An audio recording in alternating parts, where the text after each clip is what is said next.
Hello friends, எல்லாருக்கும் வணக்கம். Welcome to Prabhashitha creations.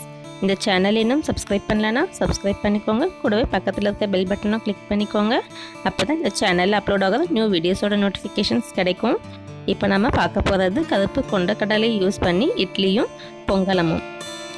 கருப்பு கொண்டக்கடலை நம்ம உடலுக்கு நல்ல நோய் எதிர்ப்பு சக்தியை கொடுக்கும். அதுவும் இந்த கொரோனா வைரஸ் ஸ்ப்ரெட் ஆகிற இந்த சுச்சுவேஷனில் நம்ம இதை சேர்த்துக்கிறது நம்ம உடம்புக்கு ரொம்ப நல்லது. இது நம்மளுடைய உடல் எடையை குறைக்கிறதுக்கும் ஹெல்ப் பண்ணும். டெய்லியுமே கருப்பு கொண்டக்கடலையை நம்மளுடைய உணவில் சேர்த்துக்கிறது ரொம்பவுமே நல்லது. இது பிளட் ப்ரெஷரும் பிளட் சுகரும் கண்ட்ரோலில் வச்சுக்கிறதுக்கு ஹெல்ப் பண்ணுது. அதனால தான் இந்த ரெசிபியை நான் உங்க கூட எல்லாருக்கும் ஷேர் பண்ணிக்கிறேன். நான் இப்போ நம்ம ரெசிபிக்கு போகலாம். கருப்பு கொண்டக்கடலை பொங்கலமும் இட்லியும் செய்கிறதுக்கு ஃபஸ்ட்டு அரிசிலாம் ஊற வச்சு அந்த அளவு பார்த்துடலாம். இதில் அளவுக்கு நான் இந்த டம்ளர் தான் யூஸ் பண்ணுறேன். நான் இதில் 2 டம்ளர் அளவு புழுங்கல் அரிசி, இட்லி அரிசி எடுத்துக்கலாம். இதே போல் இந்த அளவுக்கு எடுத்துக்கோங்க. கொஞ்சம் ரொம்ப கோபுரமாக எடுக்காமல் இதே அளவு எடுத்துக்கோங்க. நெக்ஸ்ட்டு இதே டம்ளர் அளவில் நான் கருப்பு கொண்ட கடலை இந்த 1 டம்ளர் அளவு நான் ஊற வச்சு வச்சுருக்கேன். இது ஒரு 5 6 மணி நேரம் அளவுக்கு நல்லா ஊறணும். அதனால் அது முதலே ஊற வச்சுட்டேன். நெக்ஸ்ட்டு அதே டம்ளர் அளவில் 1/2 டம்ளர் அளவுக்கு உளுந்து ஊற வச்சுக்கலாம்.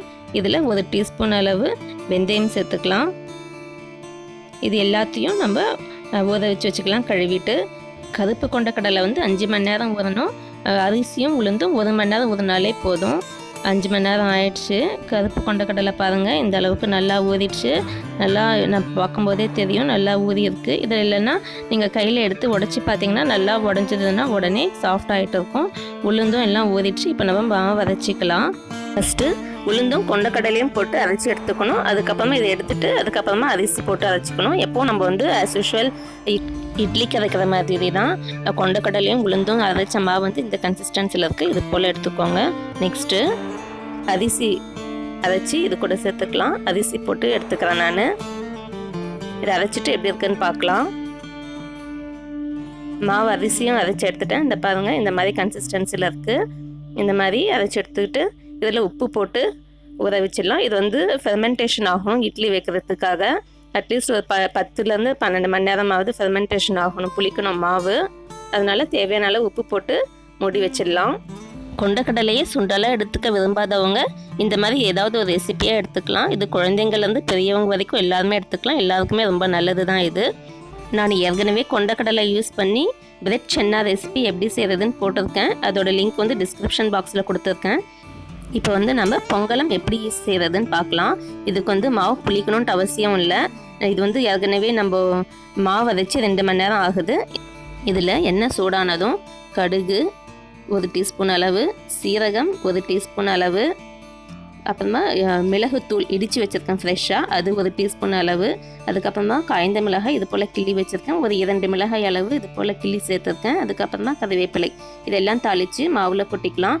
இது மாவு நான் கொஞ்சம் மாவு எடுத்து வச்சுருக்கேன். அந்த அளவுக்காக இந்த அளவு நான் தாளித்து கொட்டுறேன். நான் இதை இப்போ நம்ம பொங்கலும் ஊற்றிடலாம்.